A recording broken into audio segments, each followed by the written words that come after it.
The TotalEnergies 24 Hours of Spa is the blue ribbon race within the Fanatec GT World Challenge Europe, powered by AWS Endurance Cup. It is also, of course, a fabled race in its own right.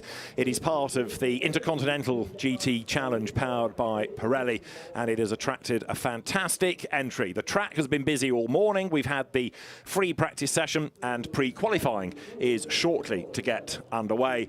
And this year, it is a mighty entry of 66 cars, and it feels like a proper 24 Hours of Spa once more, because yesterday there was the traditional parade into town. First one we've had since 2019 because of COVID-related problems over those last couple of years. The fans were back. The entry is back to its full level.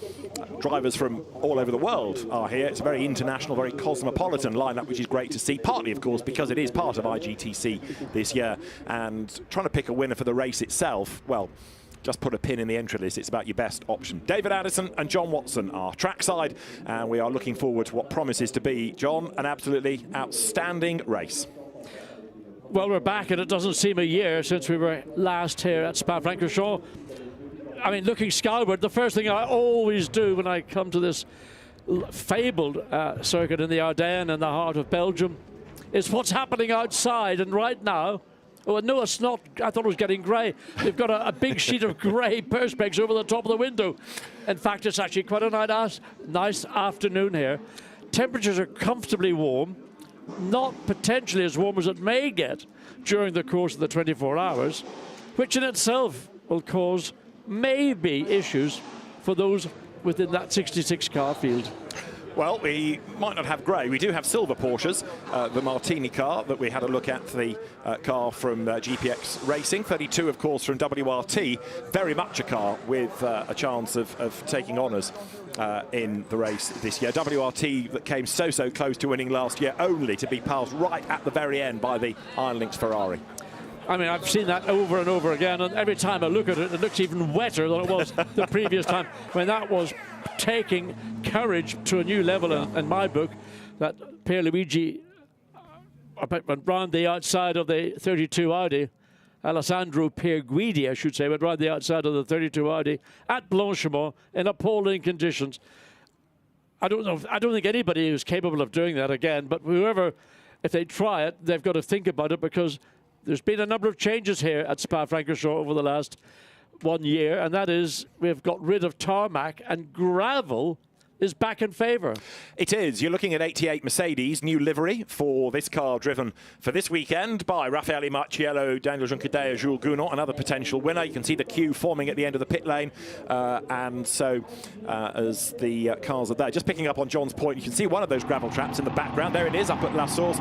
A byproduct of this is to try, and it does actually help with track limits, because you don't want to go into the gravel, but they're not put there as a deterrent for people going off the road. They're actually there to catch motorbikes. Bike racing is back at Spa, and part of that from the FIM, the governing body of two-wheel motorsport, is that you need these gravel traps in. Pre-qualifying is go. It's 1 hour. Now, here is, of course, always a focal point, and last night, Valentino Rossi was virtually pulled off his scooter by the fans, who were determined to get an opportunity to be as close as possible to him. He's never raced at Spa, never done a 24-hour race. This is all a big step into the unknown. And as I pointed out at Paul Ricard, at the end of May, beginning of June, his 2 1-hour stints were done in daytime. Yeah. I said, surely the team must put him in for at least one of those hours of darkness, just to let Valentino get a sense and a feel for what it's like to drive just simply with the headlights these cars have got. But he didn't do it. Now, he may have done some private testing in darkness without having an entire field of cars around him. But coming here and getting into the hours of darkness, and there'll be about 7.5 to 8 hours of what you might describe as genuine darkness before then the crack of sunlight. I'm not going to talk about dawn anymore. The crack of sunlight appears around about 5:30. Well, it is, as John rightly says, very different from doing a test in the dark to a race. And who knows, of course, in the darkness, if people are bringing some of this gravel onto the circuit. Gravel is going to be a talking point. So, of course, is the size of the entry. Now there, look, us up at Les Combes, you can see where people have been off in earlier sessions, how little bits of it are scattered. And you have to really appreciate it by looking at the gravel closely. But these aren't smooth stones that you might find, at your local hardware place or off the beach. These are like little rocks. Well, I mean, I think if you went up and picked up one of those pieces of gravel, you'd be surprised how substantial it is. But the concern about the gravel is that there's a myriad of different styles of gravel. You can go to the stone-washed gravel that I've seen at other racetracks, which is basically it's a round, smooth-edged stone or pebble, and that is ideal. Other forms of gravel are different in shape, different in construction, and of course some of them have got sharper edges. So, keep out of the gravel is one of the key elements of this. There's the Barwell Lamborghini, new colour scheme. One of the nice things about this race, one of the many, apart from the beer, is that when you have cars coming from IGTC into Continental GT Challenge, into it from America, from the Asian region, from down under maybe as well, you get these different colour schemes. And of course, with it being a key event for sponsors, so liveries out of the regular European cars change as well. We have some different teams coming into it. It's great to have GPX back with the martini coloured car. Their merchandise shop has been doing a roaring trade this morning, for example, and there you've got the KCMG Porsche wriggling its way up through the traffic. Now, traffic, look at this, John. I mean, the circuit is just awash with cars. Finding a clear bit of space is not easy. Well, if everybody has gone out, and we think everybody has gone out at the opening of this session, that's going to be 66 cars all making their way around in one form or another, simply finding not a clear lap, but a clear corner to be able to develop the way you want to move through this 1 hour session. Is it going to be a flat-out pre-qualifying sort of run to know what the potential of the car is going to be ultimately? But I'm just wondering, because of the changes that have taken place here in the last year, and noticeably because of the reintroduction of these gravel traps, are we going to see the race being won by the tortoise rather than the hare? I'll tell you on Sunday afternoon, a lot of miles, a lot of laps are going to be done before then. There is the number 20 Mercedes that shoe magnate Tim Muller is behind the wheel of, and others are pouring out onto the circuit. Kenny Harbell's Mercedes, welcome back, and Porsche, Lamborghini, Audi all cycle through, plus McLaren. There are plenty of those as well. It's a mega entry, it really is. That's phenomenal. I mean, again, every year we just seem to get not necessarily the biggest entry was about 4 years ago, 72 cars, but this is the biggest entry of this class I think I've ever seen a GT event anywhere in the world. And wherever you look, I mean, certainly in the pro and the silver categories, you've got teams that are capable of winning on pace. But I go back to that comment I made, is this going to be a race that's won by the tortoise rather than the hare? Because you mentioned to me earlier, David, if you have, let's say, one tyre getting cut down and have to do a full lap to get back to the pits, in effect, you've almost removed yourself from any prospect of being on the podium. Indeed, yes. I mean, one driver said to me this morning, if you have a puncture, you might as well head straight to the pits and go home, because it is so competitive, you cannot afford to give away a lap, and that's what it would be. You know, a slow in lap would drop you off the lead lap. Daniel Serra then for Iron Lynx, number 71. Ferrari you're looking at the moment as he drops down towards Bruxelles, which is another corner that's gained a gravel trap on the outside. And you turn, and then you just turn a little bit more. There's that sort of second bite to that corner. And we'll start to get lap times offered up very shortly once people have broken the timing beam. Dennis Olsen has just gone through for KCMG, number 47 Porsche, the car that he shares with Nick Tandy and Lawrence Vanthorpe. But Daniel Serra, son of one-time Grand Prix racer Chico Serra, comes down through Paul, and on the very outside of that, gravel trap these days. You've still got the run-off tarmac there as well, but there is the gravel bed, and then up towards Piff Path that remains pretty much unchanged. Yeah, and also bits of the racetrack have been resurfaced, but just the exit of Pujol, fortunately, has got a significant amount of tarmac before you get to the gravel. So if you go through that tarmac and into the gravel, then you've had a problem. Out of interest, with a practice session here, a free practice session earlier in the day. Fastest time was set by Dries van Thor, surprisingly, in the 32 Audi, 2 minutes 17.8. So we're waiting to see where we are. Oh, the people are on their first or second flying lap.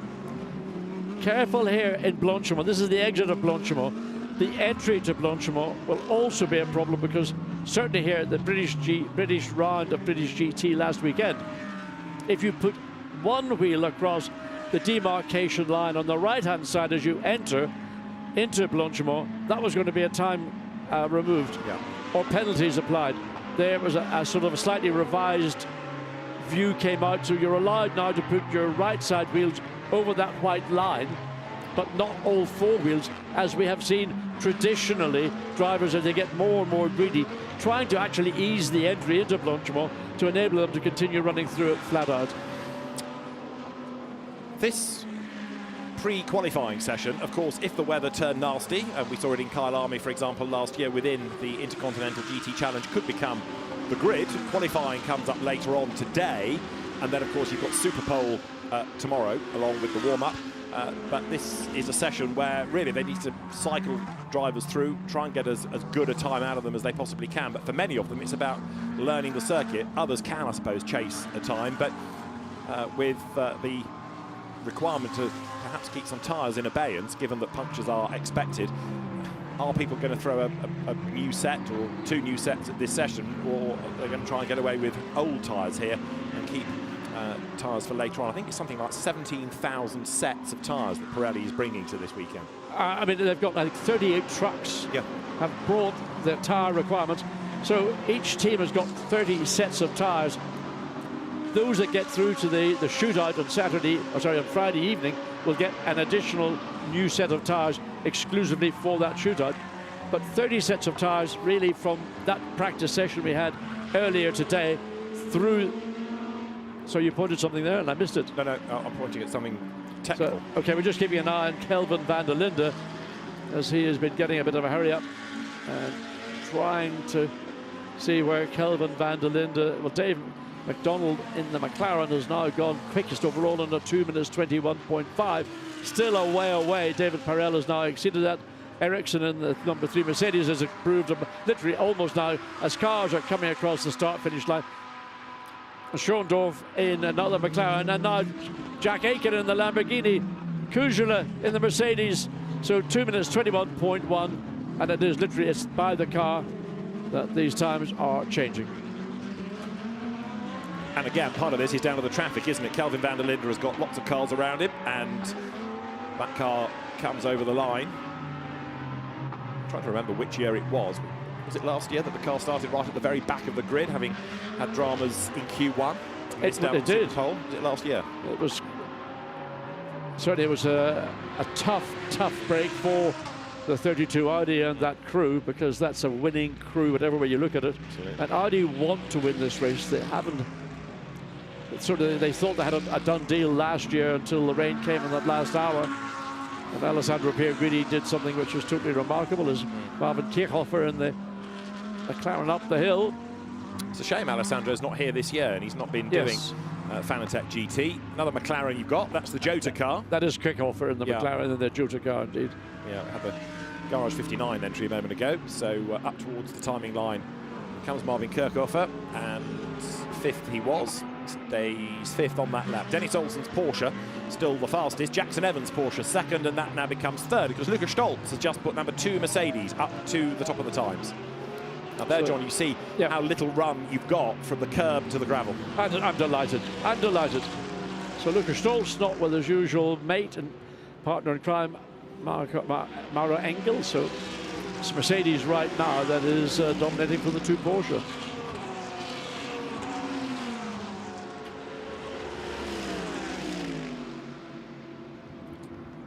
So the first 10 minutes of this session in the book. Marvin Kirchhoff with a little bit of a wriggle as he comes up towards Les Combes then. Car squirms a touch under braking and will come out the other side, ready to drop down towards Bruxelles. But a 2 minutes 18.4 is currently the benchmark, but that's about 6/10 of what they were doing in the free practice period earlier on in the day. Yes, and well, we've got just under 50 minutes of the session remaining. And Marvin Kirchhofer using every bit of the track on the entry and the exit through. And there you can see on the inside, that's another revision that's taken place here over the last year, as somebody's shed an inner part of the bodywork and it's lying there. Now, hopefully that will not require a full course yellow to get that bit of bodywork removed, but it's in a position where, well, I think the race director will look at it, and every time he looks at it, he'll probably want to do something to get it removed. Thing is, though, that in theory nobody should hit that because nobody should be in the gravel, so it might be able to stay. We'll see. We'll see. Ooh, very close to the gravel there goes Kirchhofer, but he's absolutely on the limit of what you can and can't do. And coming again out of the Paul Frère curve, the exit of it. It runs the car right out to the very edge. Having the gravel now so close to the edge of the racetrack, it's done for a purpose, but it's tempting fate. Kerkhoff are running to the very limit on the entry coming through Blanchimont. He almost had those left-hand side rear wheel and front wheel on the white line, which would see a potentially fastest lap of the session, who's now Kevin Estre has gone quickest, of course, and Kevin Estre in a Porsche. What can one say? Just it is the peaches and cream of the GT world. Well, it is, isn't it? Yes, and he was in a pretty confident form earlier on. Their number 98 BMW, which we'll venture out in a moment. That is the car that's Nick Katzberg, former winner, Augusto Farfus, and Nick Yellowly. They are the three drivers of that car. 2015, Nick Katzberg was a winner in the days of the BMW Z4. That's the new M4.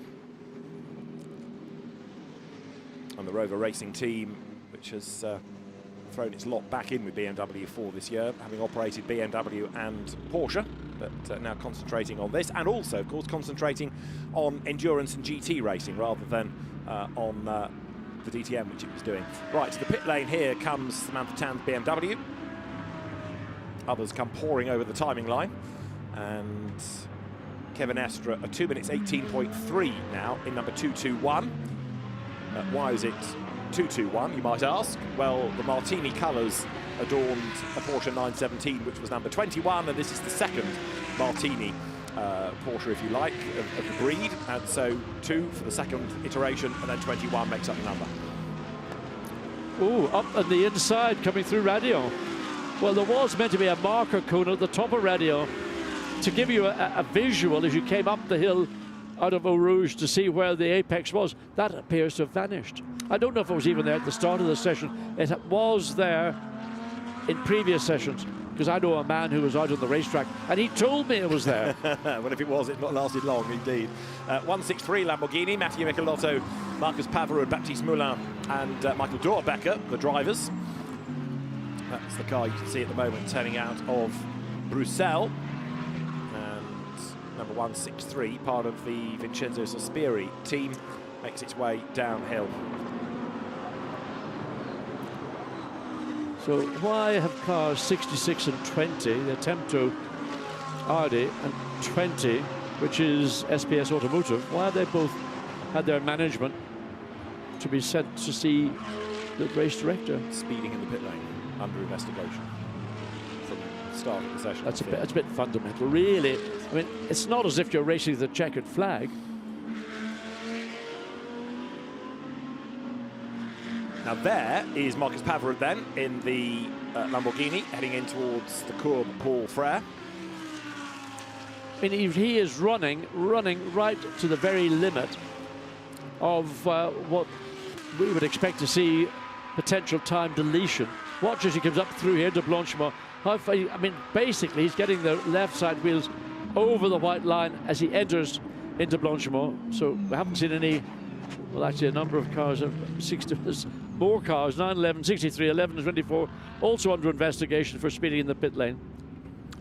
Into the pits then comes Pavarud, so that takes him, for the moment, out of the session. Goes past the rooftop terrace on top of the pit building. There is the number 2 Mercedes that Lukas Stolz had been behind the wheel of, and that car is going to go back out with either Maxi Goetz or Stein Schrothorst at the wheel of it. This is the AMG Team Get Speed entry, also one of those cars entered for the Intercontinental GT Challenge this weekend. Valentino Rossi then is at the wheel of number 46 Audi, which makes sense, doesn't it? Because he needs the track time and a first puncture of this session down the, that's Benjamin Highties in 563, down the run towards the chicane he comes. So the Chilean driver, Benja Highties, heads for the pit lane, and there you go, that's certainly gone pop. Luckily he's come back slowly enough that the tyre hasn't totally disintegrated as we watch Valentino Rossi issuing and again cuts across the inside up at the top of Radio. So that looks as if it's going to be the form pretty much for the rest of this session. We're not seeing any notifications being published about drivers using that additional bit of track on the inside at the top of Radio. All 66 cars have been out, even if not everybody has done a lap time. Samantha Tan's BMW went out and came straight back in again, suggesting it might have a problem, but everybody has at least been on the circuit. Kevin Esther is not really seen on the track, but he is the fastest, from Luca Stoltz, Dennis Olsen, Jackson Evans, Nick Katzberg 5th. And then Dan Harper, the BMW Junior car number 50, that's 6th fastest. Little trace of smoke out of the back of the Rossi Audi then as he goes through Speaker's Corner, which looks a bit different now because you've got the motorbike track, the shorter route through on the inside there. For some reason, Speaker's Corner was, I think, considered to be a very tricky, demanding corner for the two-wheel brigade, much more so than the four-wheel brigade. And that's the reason why they decided to cut inside what I think was the, or what is the original circuit, just to give the motorcyclists that little bit of additional space. The gravel you can see on the inside as they come through Paul for a curve. How it got to the inside, hard to see. So up the hill goes Valentino Rossi. So he is presently 58th quickest. Last lap for Rossi was a 2:23.034, as opposed to his best, which is a 1:21.947.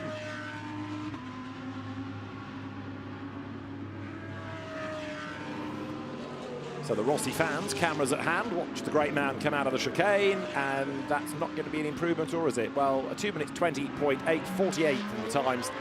Still a long way back, but what he's after here is the mileage as the car again comes up towards La Source.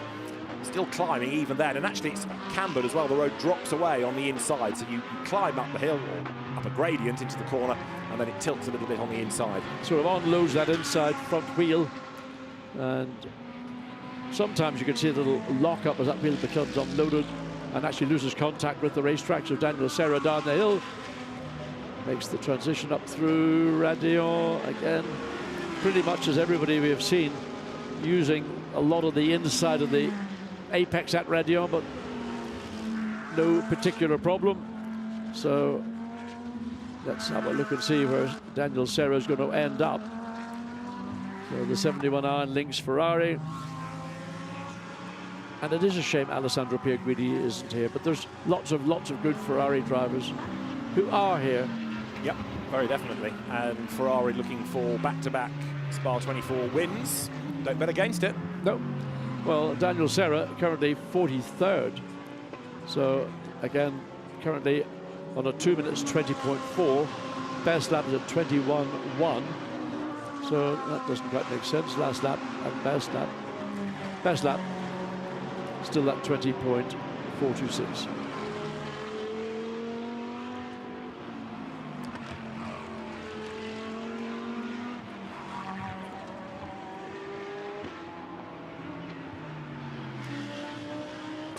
A little bit of an improvement because we've got a McLaren now up into third place. The Inception racing car with Frederick Schorndorf behind the wheel, so he's gone third quickest. So it's a Porsche, Mercedes, McLaren, Porsche, BMW. But now a Ferrari. Nicholas Nielsen has done a 1:18.292. So absolutely on the limit, Daniel Serra. He's found another 10th within the middle sector of this lap and comes towards the chicane now. Strange, isn't it? You look at the car, it's going really quickly, and yet it's 46th, so you think there's something to be done here. But Daniel Serra comes up towards the timing line. Let's see what the time is as he breaks the beam now, goes through. 2 minutes 18.9 puts him in the top 10, so a good effort as the Sky Tempesta Mercedes, being run by a different team this weekend. It's now being operated out of the Haupt Racing stable in a chance, really, an attempt, really, to turn around what's been a bit of a frustrating season. Jonathan Hui is at the wheel of the car, and 60th in the times. Yellow flag in the middle sector, and into the pit lane comes the Hong Kong driver, but we have then a yellow in the middle sector of the lap. I wonder, oh, there we are. Oh, and a Porsche, oh, coming out of Malmedy, out of Lake Coombe Malmedy, spun across the racetrack as he managed to avoid backing it in to the barrier. So well, we're under a full course, or under a yellow flag in sector 2, and whether he'll need external assistance to get that. Matthew Payne in the old Bamber Motorsport. Yeah. So, oh dear. So that's another driver that's new to Spa, really. Carrera Cup Australia champion. And probably a set of tyres that's not going to be of very much use, because you can see the marks on the tire where the car has spun, brakes locked. Now he's got the car rolling, so he's got it fired up. He just needs to be very careful as to how he can rejoin. As we look at the 88 Mercedes, it tippy-toes its way through, aware that there is an incident. And the Porsche now is off the grass onto a bit of tarmac. So Raffaele Marciello looking extremely restrained right now. Currently the 7th quickest on an 18.5. And there you can just see in the back of the image. Yeah. There's. Oh, does he hit it? Oh. He just hit with the left front, just very lightly. Yeah. Right, so Marciello 4 tenths down within the first sector. I like the colour scheme of that. It works really nicely, doesn't it? That Mercedes. It does. Heading then out of Rouen up towards Piff Paff, traffic up the road, but it's not unique in that. And so Raffaele Marciello currently 7th then. His best lap is a 2:18.587. Now, he has been the pole sitter for this event for the last 2 years, but they haven't been able to translate that into a victory. So I wonder, will they maybe think about the race maybe more than the benefits of having a single flying pole sitting lap? Good question. What they need to do is get into a rhythm, and 51 Ferrari is now the fastest, by the way. Nicholas Nielsen, part of that winning crew of last year, has done a 2:18.292, so that puts the number 51 Ferrari to the top of the times. Well, watching Marciello, he doesn't look like he's hustling in the normal Marciello way. He's got a time which is the 7th quickest time, still that time stands. Marco Mappelli has just slotted in behind him in 8th. So that's an improvement for Mappelli. Yeah, Marco Mappelli in the K-Pax, so an American team car, part of the Intercontinental GT Challenge entry. So it's Jordan Pepper, Marco Mappelli and Andrea Caldarelli. That, I think, is going to be a dark horse, that Lamborghini. We'll get to that in due course. As you see Nick Katzberg then thundered down the hill. He's got the dynamic Porsche, Dynamique Porsche, just up the road ahead. We're nudging towards halfway in this 1 hour session, as there, through the traffic, Ollie Wilkinson has now taken over number 38. And who've we got in the Porsche? It is Côme Ledegaard. So Côme Ledegaard, who of course also was part of the winning crew last year at Ardennes, but he's gone back to Porsches for this season. And the reigning endurance champion hustles on for Dynamic Motorsport with Klaus Bachler and Thomas Priming brought into that car at the 11th hour. Yeah, Nicky Katzberg in the Rover Racing BMW needs to clear traffic ahead of him, because he's too close to see any improvement coming. The Porsche directly ahead is quick in a straight line, so it'll be a little bit of frustration for Katzberg to know that there's a car that probably in a lap time is slower than I am, but I can't find a quick and easy way around him. That runs wide. Look how dusty it is. It's extremely dusty. Why he ran wide there? Well, if I was him, I'd be backing out of it just to give myself that additional 5 or so seconds, and then think about having another run and clearer air. Nobody's really chasing a time in this, because if the weather conditions hold, you don't need to anyway. What can be gained out of this? I know for the AMs, it's mileage, it's learning the circuit, but for the Pro Cup teams, what are they after? They're doing preparation, well, primarily for the race. I don't know how much fuel anybody will be running, whether they started off with a normal race load and let it run down as the car goes through this 1 hour session. The fact that nobody has challenged yet the time set by the 32 Audi earlier in the day, and that could also be a factor of the tyres that they're running on. I mean, ordinarily a set of the Pirelli race tyres is good for the 65 maximum minute stint time throughout the 24-hour race. So if the set of tyres has done maybe 30, 35, 40 minutes, it's not at its freshest, so therefore the lap time is not going to be as it would be with a brand new or a very fresh set of tyres. Well, Nick Katzberg looking quick. James Collado has taken over 51 Ferrari number 90 now. The Mad Panda Mercedes is currently being looked at for speeding in the pit lane. That's the Ezequiel Perez Companc, Sean Walkinshaw, Patrick Cuila, Oscar Tunjo car. And given half a chance, I'll tell you who's at the wheel of it, because it takes a lot of finding out of a 66 strong entry on the timing screen. And I have failed dismally to find out who's behind the wheel. Help me out here, John. Who's driving number... Oh, Companc himself, 47 fastest. Now, we're on board with Nicky Katzberg. He's not watching a video on the dash. That's actually the rear mirror, as opposed to having normal interior mirrors. So that's what he's seeing from that video on the dash of the car. Yes, and more cars have those screens, don't they, rather than a view out of the back.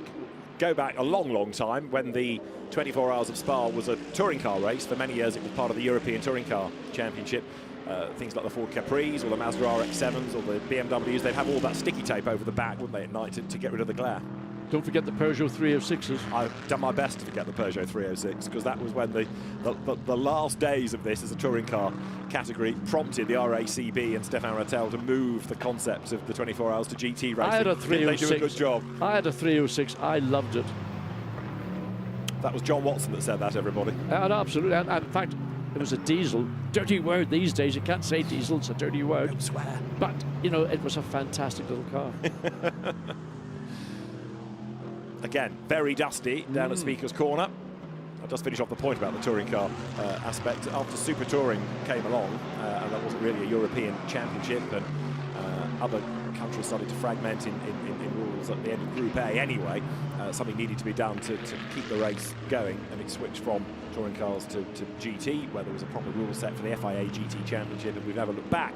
Right, the fastest car in the session thus far is still the Ferrari number 20, got Rima Jafari at the wheel of it, the Saudi Arabian lady who has been an absolute trailblazer for her nation by coming into not only being able to drive, but go motor racing anyway. Well, we've seen Rima Al-Jafari in British racing, in Formula 4, then in GB3, and now she's started her own race team as well, coming into sports car racing. And this weekend, she's part of the SPS Automotive Performance with Tim Muller, Valentin Pierberg, and the man behind CrowdStrike, one of the event sponsors, George Kurtz. Big event, big challenge, and of course you've got 24 hours in which to see and show your team what you're capable of doing. So she had, in fact, it was rather unfortunate the way the other Mercedes just ahead of her cut into the pit lane rather late. So caught her slightly unaware. She was about to adjust her line to come out of the bus stop chicane, but continues on. 61st, quickest right now. Best lap of 2:22.9. No real change going on in, I suppose you might say, the top 10. It's a great colour scheme on the BMW of Samantha Tan. It's her team, Samantha Tan Racing, in the M4, and that car hasn't done that many laps, but it is out now circulating. It had a rather lengthy 10-minute pit stop, but it's on track now, although there's a Mercedes rather eager to get past Samantha Tan, who's been a class winner in the Dubai 6 hours, and a regular in GT4 in America, as well as in the World Challenge America this year. Gets out of the way of the Mercedes that comes steaming up the inside. Job done. The Mercedes in question is number 4, which is the Jordan Love, Yannis Fitje, Alain Vallon and Frank Bird. Mercedes with Yannis Fitje at the wheel of it. Should see an improvement from Samantha Tan, because she picked up quite a bunch of time in that middle sector, but in the end still remains best lap of 2:26. So unfortunately didn't work out in that last sector.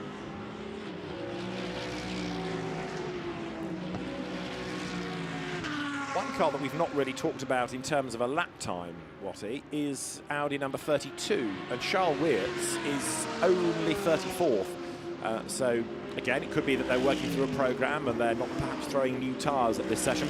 The team manager of 88, which is the Marciello now Juncadella Mercedes, to the stewards immediately. Oh, and there we have a Porsche, and again up at, I think it's Lake Coombe. Oh, you can say the name. It's Piti Birabakhti. I knew you were going to say that.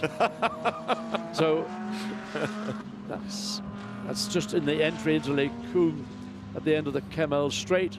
I'm a bit worried about that, because the front wheels are in the gravel, yeah. But if the chassis is on the curb, that ain't going forwards nor backwards, is it? It's red flag. And you can't really do much, because if he reverses back, he's going to reverse into the flow of traffic. Yeah. So it's not an ideal situation, and a red flag, as you say, sensibly thrown to get that car quickly back onto the circuit.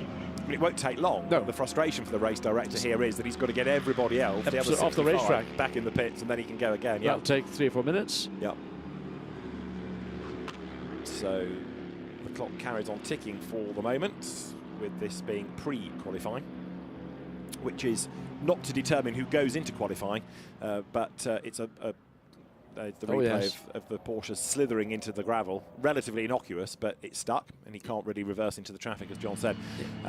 As we've already touched on, and it has happened in the past, if you can't do qualifying, you can use this, because it's got qualifying within the makeup of the title, as the grid, but also you can use it for drivers that may not be able to do any laps in the qualifying session. Let's say if the car has a problem, because they've done pre-qualifying, that gets them into the race, that gets them through that regulation. All these cars had just completed their lap prior to the red flag coming out. So Hiram Bakhti's got the car rolling, so good work by the crew up at Les Combes, and hopefully there's no gravel being shed onto the racetrack. Looks like not too much actually got into the front splitter and to the bodywork around the front of the car. Well, he won't be very popular, Pity Beer on Bakhti. Might have to shut out the Singer beer to appease people, but yeah, the car, ironically, will be back in the pits before others that haven't had a problem, because it's ahead of them in terms of location on the track. Yes, but all this takes, it'll probably take about 5-7 minutes from the point when the red flag was thrown to get everybody back into the pits, to then reset for the green track to be available for everybody to go out. There is the 88 Mercedes just going through, and then the Sky Tempesta following it. And there, the 107, now there's a fantastic piece of artwork. Oh, wow, yes. On the bodywork of that Bentley. And I do have a note somewhere telling me the name of the famous artist. Frenchman, of course. While John researches, let me just mention that that car has gained another driver over the last few days, which is Maxime Soulet, who we'd rather forgotten about, sadly, after his Bentley career came to an end, but he's been reunited with the Continental. The man at the wheel of it is Antonin Borger, who is the slowest in the session, but the CMR, classic modern racing Bentley, heads now back, like everybody, to the pit lane. But you can see the time that's been lost, wasted, call it as you will, here, because everybody has to crawl round. And the car that triggered all of this is already in the pit lane. You couldn't make it up. But that's the nature of a long racetrack. 4.3 miles, 7 kilometers around. Up the side of the valley, going up towards Les Combes, then on the other side of the valley on the way up through Blanchimont, up to the bus stop. And then the best corner, in my opinion, on the whole racetrack here is Pouhon. Because I think that is still a bigger challenge than now Eau Rouge and Radion, which is effectively a flat-out piece of the racetrack. The other good thing about it is it's downhill if ever you're tempted to run the circuit. Do you ever consider running the circuit the opposite direction? That would be a challenge, wouldn't it? It would. Yeah, it's bad enough in the right direction, but... wonder would it be quicker clockwise or anti-clockwise? As Valley hands out the drinks bottle, and he's still... Has anybody else been in that car, or is it just Valentino? I don't think so. I think he's commandeered it, which makes sense because the others, Nico Müller and Frederic Verviche, know the circuit. Yeah. So Valentino 56th quickest under 2 minutes 20.8. Yeah, he's going to get some mileage in this weekend, that's for sure.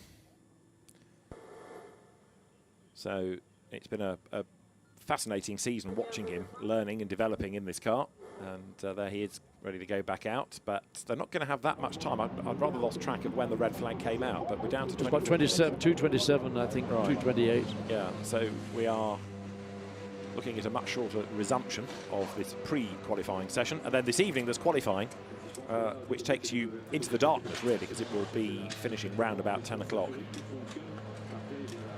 Track temperatures ambient will be lower. Teams will be using new rubber.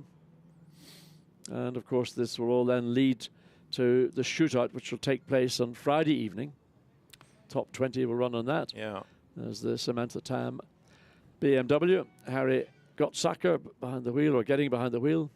A bit worried about that because he spent a lot of time in the pits and the bonnet off, the engine cover off, and so work being if not done, certainly contemplated in the engine bay. So, yeah, maybe all is not well for the spectacularly liveried BMW. And if that means going into the box, I'm a bit fearful for this car.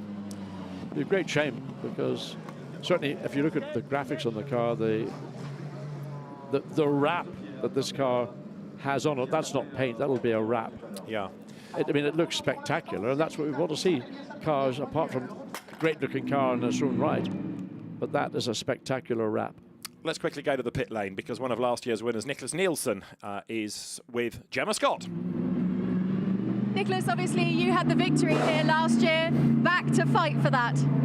Yeah, definitely. I mean, I'm really happy to be back with Ferrari and Iron Links, and yeah, we're looking good at the moment. We know the track already from last year. We did a few laps, so yeah, I'm looking forward to get the race started. It's a different lineup of drivers, of course. Sorry? Different driver lineup.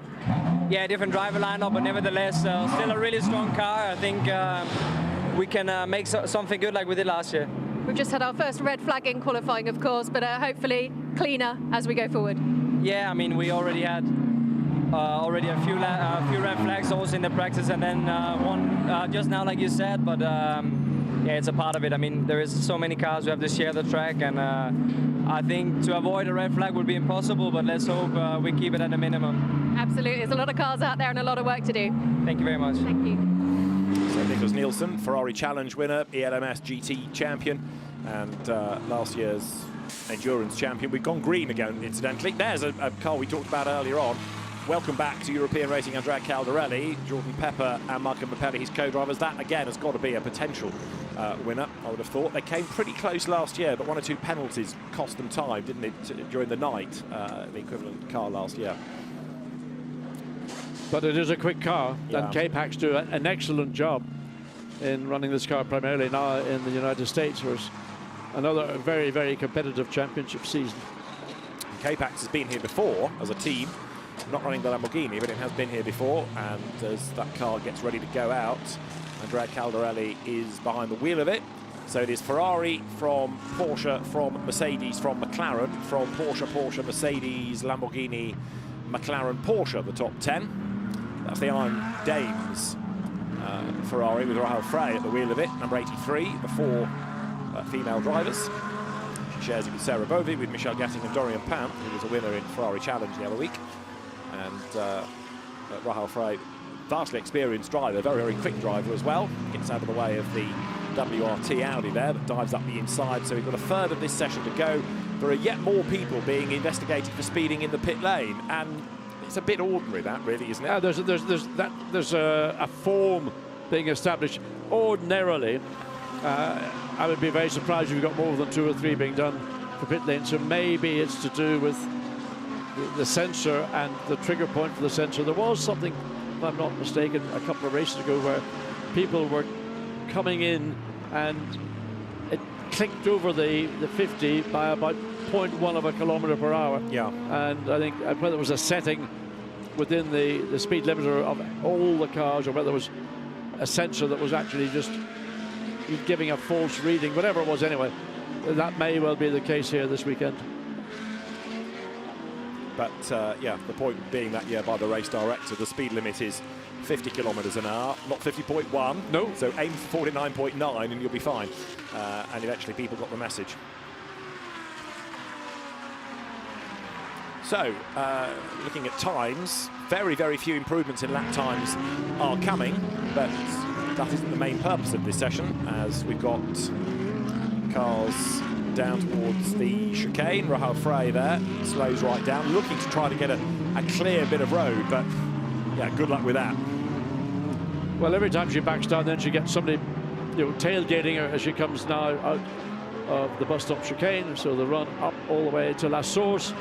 There's enough clear air between herself and the Mercedes just ahead to be able to focus, but well, that of course a Ferrari running behind will be able to. Ooh, it just runs. There's a little sausage curve at the very exit of La Source. That's a little bit of a tricky curve. You run your wheel over it, it'll cause a snap oversteer. Looks pretty good to me. And actually, she's got a relatively clear racetrack around her at the moment. So. Yeah, I mean, the Mercedes up ahead is maybe 2 seconds, 2 and a bit seconds. But don't think it's going to come into play on this lap for the 83 Ferrari, the Ardennes. Downhill, blue flag or blue light. Those light panels, which are absolutely invaluable around here because you can see them miles away. They are very, very bright indeed, and of course they're particularly beneficial at night. So downhill drops the Ferrari, up the curb, oh so close to the gravel. Traffic up the road ahead now. I mean, using every bit of the racetrack, nothing being left, watching the exit of Pouhon to see the middle part. You run out to the very edge, you come back in, make it effectively one long corner but made up of 2 apexes. This is the pit path where you go right and left, and you've seen how dusty it is offline. If you go out wide there, it becomes very slippery. And just look how busy the racetrack is there up the road. What, 4 or 5 of them in a queue? Yeah, life ain't easy out there, is it? Especially if you try to get a clear lap in. Right now, the fastest driver in terms of the top speed has been Sven Muller in the Porsche. Car that he shares with Marvin Dienst and Julian Andlau, the Top Sport WRT car. 272 kilometres an hour is its top speed on the Race Vision powered by AWS graphic there. Right, Ferraris together, and they're crowded off the road. And also she backed out of the car. She saw the car, that had been the car that had been running close to the back of her, and then they both fell back, but clearly on that last sector she was losing time, so moved aside to let the quicker car go through. 35 BMW is through the pit path. That's the Henry Valkenhorst, Don Yount, Jörg Breuer and Theo Overhaus driven car. Theo Overhaus, the 17-year-old. Quite old. Lorenzo, what do you call him, Patrese, he's only 16. Well, it is the slightly older Jörg Breuer who is at the wheel of that car, regular in touring cars in Germany as well as in Asian Le Mans and in the Nürburgring Long Distance Series. And that car 48th in the time is part of the Valkenhorst makeup, which are very much these days Pro-Am type cars, whereas of course it was a winning team going back a few years, Valkenhorst. Whoops, sideways Porsche behind, going to get caught up. Jörg Breuer trying to learn the circuit, learn the car there, and the dynamic Porsche, which was 56, comes over the line. That's the Giorgio Roda, Mauro Calamia, Marius Nack and Mikkel Pedersen entry. So just quarter of an hour to go as you look at the Brendan Arieb Inception Racing McLaren. Now, it was Brendan Arieb, but it has now got Seb Priaulx at the wheel, and it is 4th fastest. Absolutely good effort. Now, was that Seb who achieved that time, or? I think it was. That's certainly, if it is, it's a very, very good effort indeed. Brendan Arieb. I think Frederick Schondorf, I know, did a very good time earlier in his stint in the car. Well, Seb Priaulx, of course, from good racing stock. His grandfather, Graham, was a very successful hill climber. His father, Andy, of course, European touring car champion, triple world touring car champion. And it is Sebastian Priaulx who's done that time.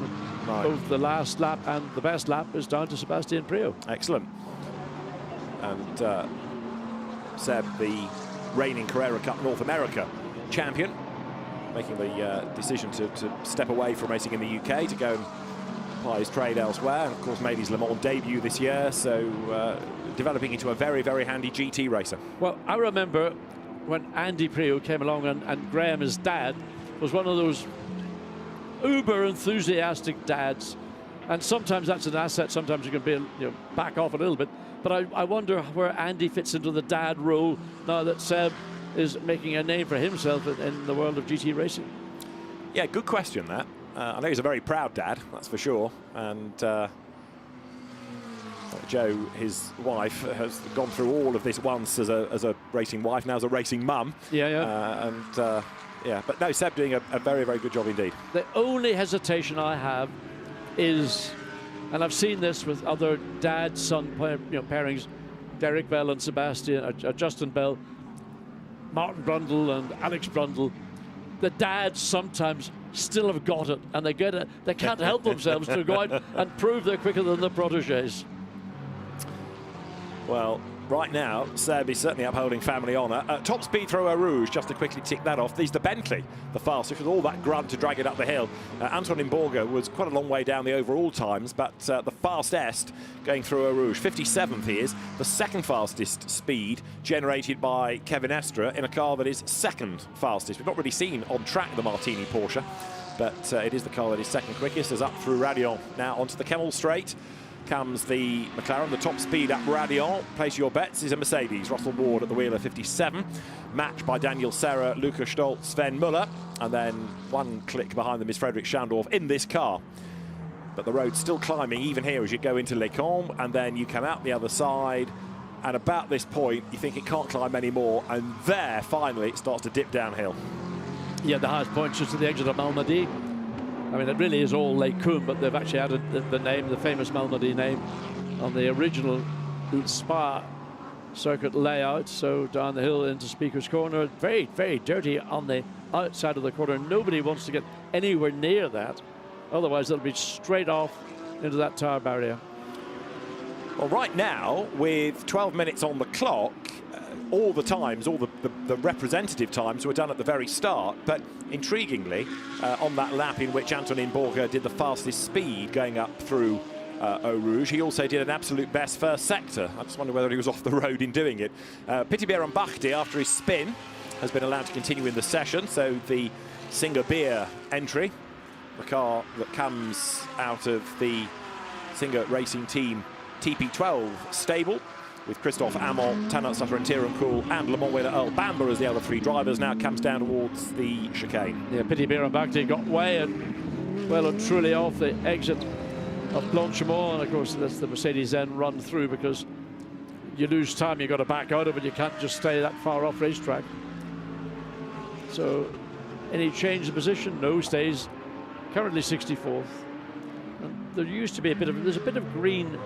Oh, Mirko Bortolotti, 27th quickest, just 27, has got green.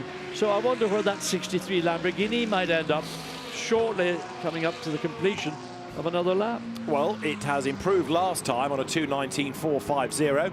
It's coming up to the line now. There is Richard Lietz. Now, doesn't this look good? The Martini livery GPX car. GP Extreme, and Richard Lietz second in the times. Of course, this is the same driver crew in 221 Porsche that won back in 2019. Kevin Estre, Michael Christensen, Richard Lietz. Then the car was in Gulf colours, now it's in Martini colours. This is another one for the model collectors, isn't it? It looks fantastic. Absolutely. Well, I remember when the first 911 came out, the 2.7, and then they turbocharged it, and that then was a real horse of a car. Red flag again. Oh. Now, don't instantly know the reason for that, but we'll get there. Got a second red flag of the session. And I hadn't seen a yellow in a sector, so we've suddenly gone red. So the cars make their way up to Les Combes and then round to the pit lane, but my fear would be we're not going to get many minutes left in the session. So there is the 46 Audi waiting at the pit lane. Has been stopped literally as the red flag was thrown, so we don't know where around the racetrack the requirement for a red flag has occurred, so we'll just have to wait for that information to be fed through to us. But clearly it was thrown very, very quickly indeed. So there we see the field again making their way around at 50 kilometers per hour, and I suspect by the looks of things this is pretty much going to be the end of this 1 hour pre-qualifying session. It is car 16 at turn 9, which is Speaker's Corner, and car number 16 is Adrian De Silva, Brenton Grove, Stephen Grove, Matt Payne, Porsche. That's number 16 again, because that's already had one off, hasn't it? Matt Payne spun at Les Combes. He did. There's a recovery vehicle making its way. Yeah. So apparently the incident, as you say, is up at Les Combes. Stephen Grove was behind the wheel of it. Okay. Rear wing adjustments going on there.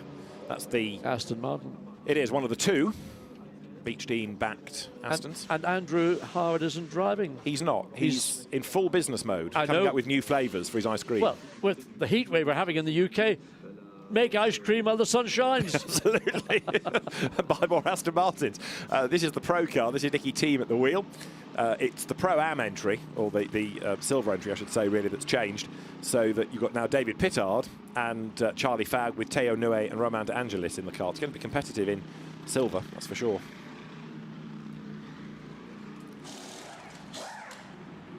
So right now, just wonder, oh, there's 16. Right, so it's gone off into the tyre barrier. Yeah. Doesn't look like it's gone in that hard, I have to say, but it needs to be pulled to get it out of the gravel. You can see how the way the gravel just actually, it's like a wave. It just, the front of the car pushes a big load of gravel, and of course the back of the car just follows in. So good job again by the crew here at Spa-Francorchamps to get that car right. Maybe a bit more gravel this time. Let's look and see what happened. Look at the top of the screen. Oh, we got onto the very, very dirty bit of the racetrack. Oh. Well, that might be a new front radiator and oil cooler on this right-hand side of the car. Bodywork certainly has, I think, taken a bit of a hammering, but the tire bales have stayed. We saw that sort of Mexican wave of the tire bale, but they seem to have fallen back to their respective position. Absolutely. Well, that shows the perils of being even an inch offline, doesn't it? Because suddenly it gets very, very dusty indeed. There's a number of corners. I mean, Speaker's Corner we saw on the outside, perilous. Obviously up at Lake Coombe, likewise, if you're offline, there's a lot of dust, literally. It's almost like earth more than dust. So the crew of the number 2 AMG Team Get Speed Mercedes, who is behind, that's Maxi Goetz behind the wheel. Yeah, he brought it in, yeah, and I don't think Stein Scott Horse is going to get much of a go in that, is he? Because well, it looks like there's going to be a limited time available. So look, they're all taking the gloves off. I think a lot of the teams are thinking, for the sake of a lap, let's not bother. No, I mean, every minute you want to use to your benefit, but you've got to wait until the track is back to a condition. Then you've got to go out and do an out lap. That's going to take probably the best part of, at the best of times, 2 minutes 30.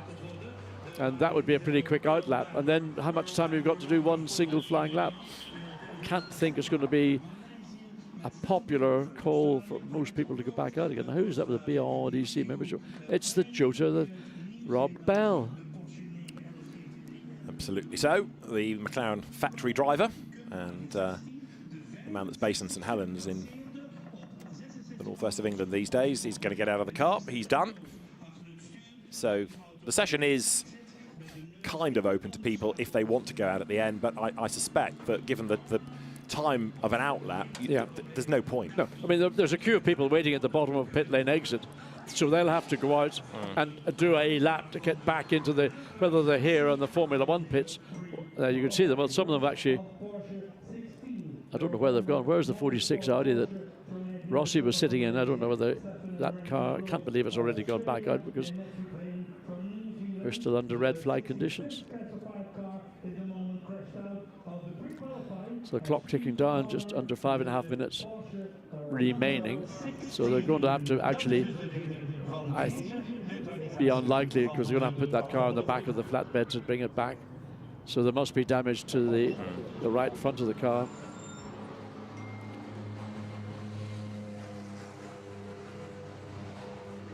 So the car being brought back, and there 30 years of GT racing, the colour scheme adorning number 99 Audi, 30 years of SRO and GT racing being remembered this weekend with the 30th anniversary race, or races, for GT cars over those 30 years from the early days of BPR.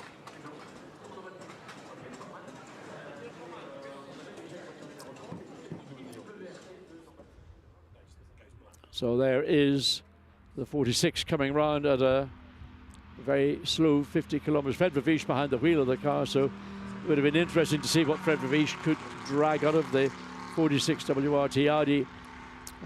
We know what Valentino has done, so Rossi, where has he gone to? Has that car by any chance got into the top? No, it's 59th. Oh, there we are. No, it's Fred Vervisch behind the wheel. I was looking for Rossi, so it hasn't really made significant progress with Valentino behind the wheel, Fred Vervisch behind that car, but it ain't going to continue, so he's going to drive back into the pit lane and I suspect evacuate the cockpit. Yeah, the session's not been called, but I'm not entirely sure what the teams are hoping to achieve by keeping people in the cars now. Anyway, just to make the point that the rest of today, as far as the TotalEnergies 24 Hours of Spa is concerned, we'll have the qualifying session coming up at 20:30. And they will have the 4-part qualifying session.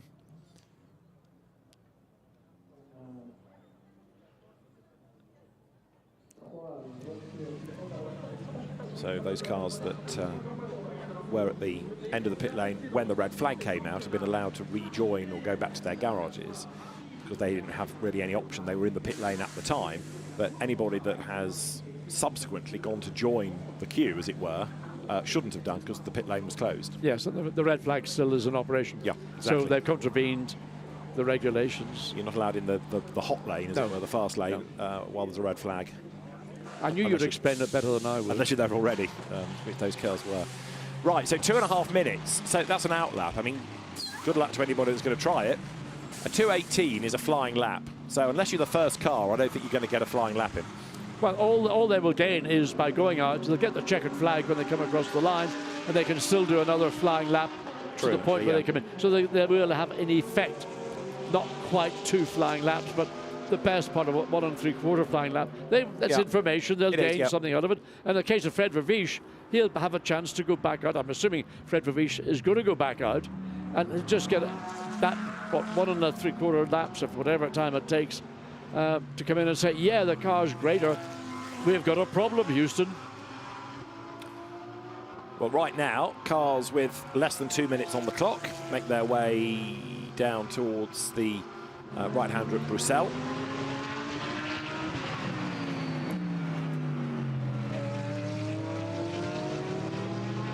And fastest in this session, number 51 Ferrari.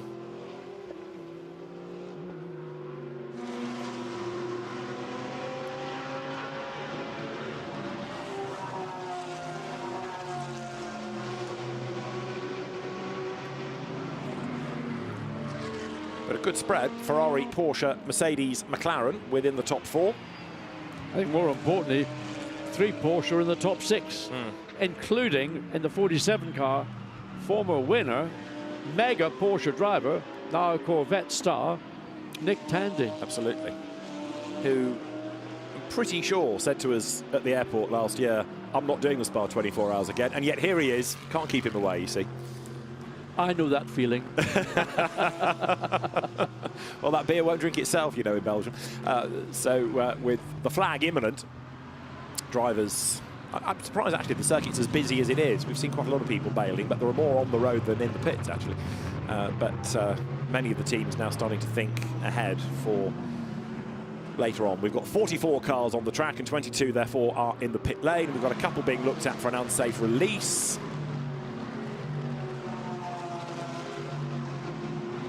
And that's number 3, Mercedes, that turns its way through, which is the Jeff Kingsley, Valdemar Eriksson, Sebastian Bowen entry. The Bentley number 107 has got the indefatigable Stefan Lemeray at the wheel of it. And that's number 100, the Top Sport WRT Porsche. You get used to them with Mercedes, but Porsche here. I'm fascinated to see what Maxime Soulet will do back behind the wheel of a Bentley. I mean, he was mega when he was racing for the, if it was the official factory Bentley team some seasons ago. So there is Fred Verviche under attack. And he's sort of given it up a bit sort of softly. He's going for the because pits, he's going in the... no, he's not. No, he's not. Oh, hello. But he's not going to be... He will now be able to complete this lap but not get a lap time. Yeah, exactly. So trying to let the traffic go potentially. And there it was the Dennis Marshall Audi R8, the Attempto car that went through. That sausage curb, you can see what happens when you run it. It causes the back of the car just to flick. So the idea is you don't want to, ideally don't want to run across it, or if you do, run it just as the Bentley's done there. Run it, but keep the car as straight as possible. Don't try to pull it off aggressively. I think it's a fascinating shot, that, to see how shot. wide people are going. and what the tyre is doing. You can see it working as they have that little step before the sausage curb, and then if you go really wide over the green, then there's that almost a cut before the gravel. When tyre engineers see shots like that, it's shock horror, because the distortion to the tyre sidewall and tread. Oh, we didn't design tyres for that kind of punishment. Yeah, sure.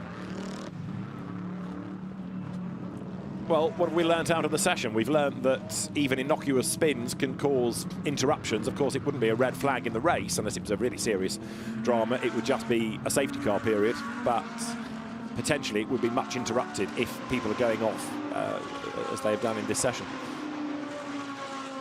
Well, what we've learned is that nobody's managed to improve upon the time of the 32 Audi set earlier in the day, and the 32 Audi has ended up. I'm looking to see where it is in timing and scoring. I cannot see where it is. 32 was quite a long way down. It is a long way down, yeah. 37. Well, there you go. And so, I mean, what does that say? That WRT are not going for a time in this session? Yes. Fred Ravish is being chased by the Lamborghini. So they're doing their race work, in my view, and the lap time is of not any significant consequence, but it may have major consequence when it comes to doing their 6 or their 24 1 and a bit hour stints. So right now, Fred Vervish will be heading to the pit lane because everyone's taken the flag, I think, that's now out on the circuit. We saw him take that flag a lap ago, so they come at proper pace and then into the pit lane, job done. Part of the reason they'll do that is they will also be able to get a very good read on tyre temperatures. You know, what often happens is a driver gets the flag, checkered flag, and then he cruises around, catching his breath. So when he comes into the pit lane, he looks like he's pretty fit. But of course, the tyre temperature has fallen away. The pace that Fred Ravish came in was a hot lap in, so the team will get a very accurate temperature read on the tyres on the 46 Audi. To Blanchimont then goes the Lamborghini. Jordan Pepper having taken the car out for these final couple of laps. I still think that's going to be a dark horse, that car. The orange one livery, but not FFF Racing Team, but K-Pax. Yeah, and a very strong driver lineup. Yeah, absolutely. I mean, again, as you point out, that's a car that we haven't seen a massive amount of so far in this session, but one I think we will see a lot more about once we get into 24 hours. Let's head to the pit lane then. Miguel Molina brought number 51 Ferrari in. It's the car that's fastest, and Miguel is with Gemma. Miguel, we can see the number 1 flashing there on the car. You guys have set the fastest time in that session. Is this reflective of what we're going to see throughout the weekend? Well, we'll see. For sure, the car feels really good. We all know that the car, our car here in Spa, it's always has a good balance. So we could find a good window to work today, and we are happy with the balance. So that's the most important thing. It's always difficult to find a good spot on the track to make a lap time. So for sure, for sure today we were lucky on this, and we'll see in qualifying where it really counts. But at least we have a good car and the feeling is good. Absolutely. Thank you very much. Well done. Thank you.